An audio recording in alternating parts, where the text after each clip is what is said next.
The Long Road by Wolfland. Chapter 3 Summit. Pokemon Trainer's Handbook, page 9. In order to compete in the Pokemon League, each aspiring trainer must travel and collect 8 gym badges.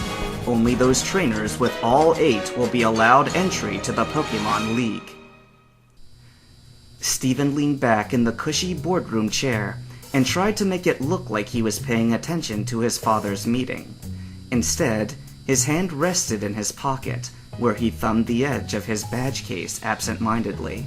He had been charging full steam ahead on his quest to challenge the Pokemon League before, so he was inevitably reeled back into the world of Devon, but he hadn't expected his father to reach out so soon.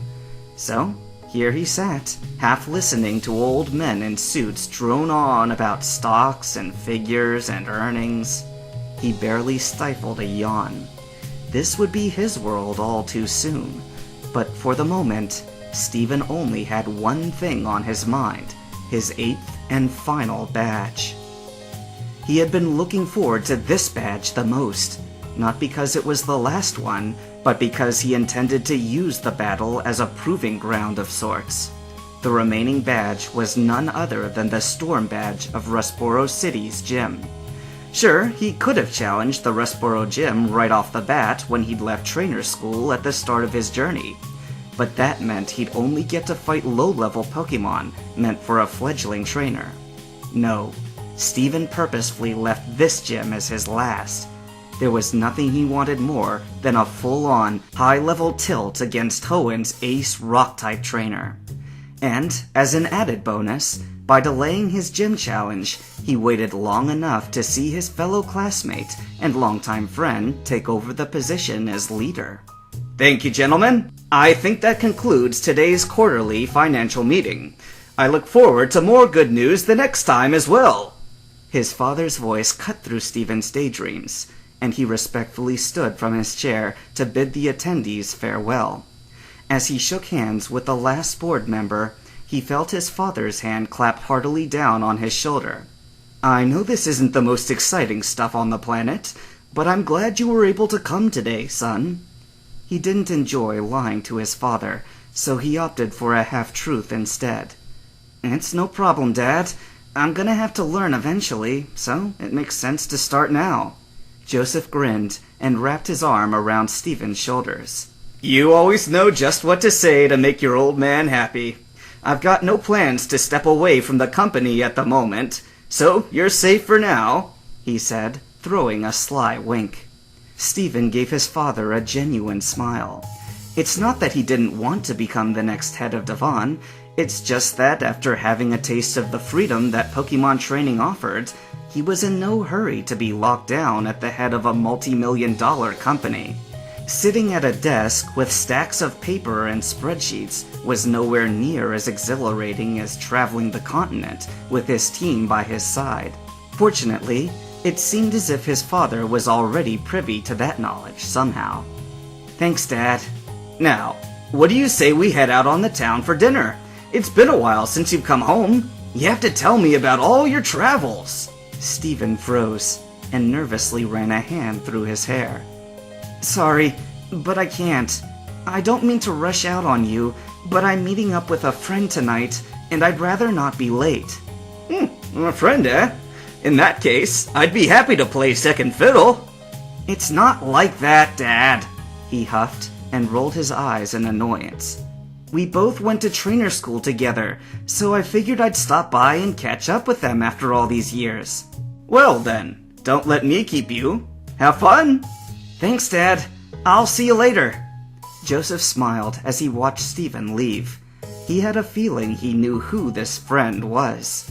As unreliable as Steven had been in staying in touch during his travels, Joseph recognized his son's look of dogged determination. That boy was going places far grander than what Devon's walls could offer. As the doors of Devon Corporation whirred shut behind him, Steven paused only briefly to transfer his Pokeballs from his messenger bag to his belt.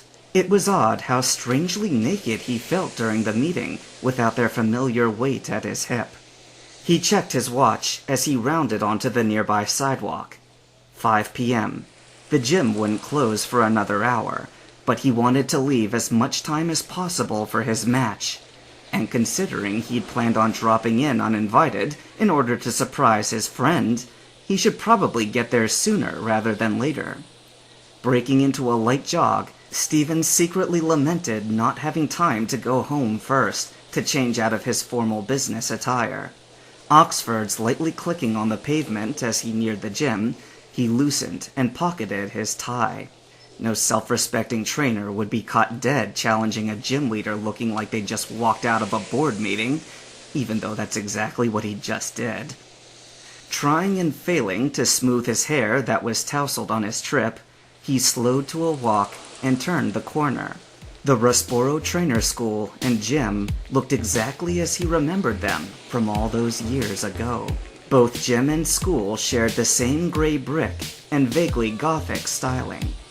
As Stephen walked through the plaza between the two buildings, he noticed a figure step out from the school's main entrance and turn to lock the door behind them. A sly smile crept across his expression, and he paused at the school's main gate to wait for the figure at the end of the schoolyard. He waited until they drew within earshot on the path before speaking up.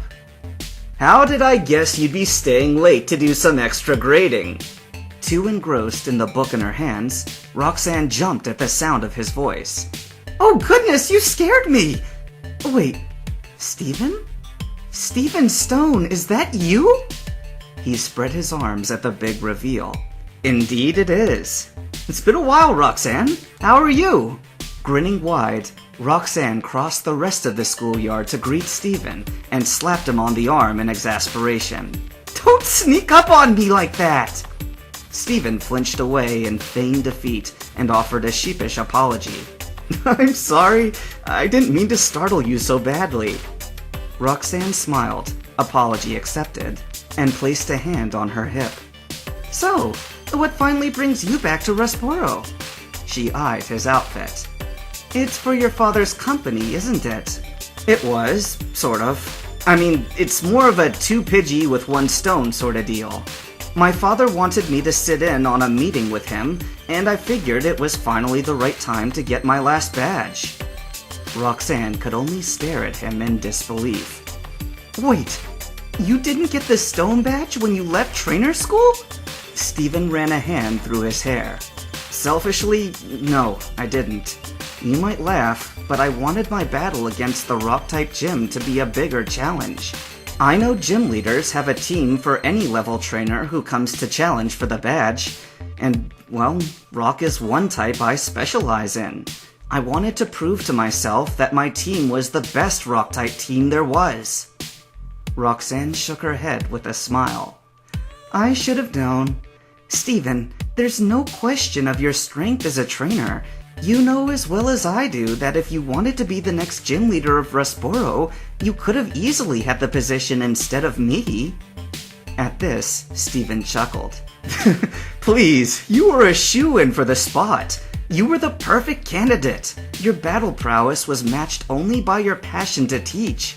Besides, I don't think I could ever handle being tied down in one place for so long. I'm much too restless to be a gym leader." "Well, you're in luck then, Stephen," Roxanne said with a cheerful smirk. "You dragged your feet on your last badge long enough that you've got a gym leader who's willing to oblige your selfish tendencies. I accept your gym challenge." Turning towards the gym, she set off across the plaza. Stephen fell into step at her side and cleared his throat before speaking up. "I'm planning to use an all-rock-type team against you. Unless you've still got that Geodude with you." "If you mean my main golem, then yes, I do." "Then you'll have to forgive me if I pull the type advantage card just this once. Metagross would never forgive me if I didn't give it its rematch." A gleam seemed to appear in Roxanne's eye at Stephen's admission. "No problem at all. We'd be disappointed if you didn't. Golem has been itching for a good battle for a long time now." By now, the pair had crossed the plaza and stood in front of the gym's entrance. Pleasantries aside, Roxanne stepped up to the double doors and spun to face Steven, pointing dramatically. Welcome, Challenger, to the Rustboro City Gym! I look forward to seeing your knowledge on display in our battle. Kindly show me what you and your Pokémon have learned in the arena. She finished with a playful wink. Sorry, I can't help myself. And I'm sure it'd feel cheap if you didn't get the full gym experience. Steven bowed, playing along.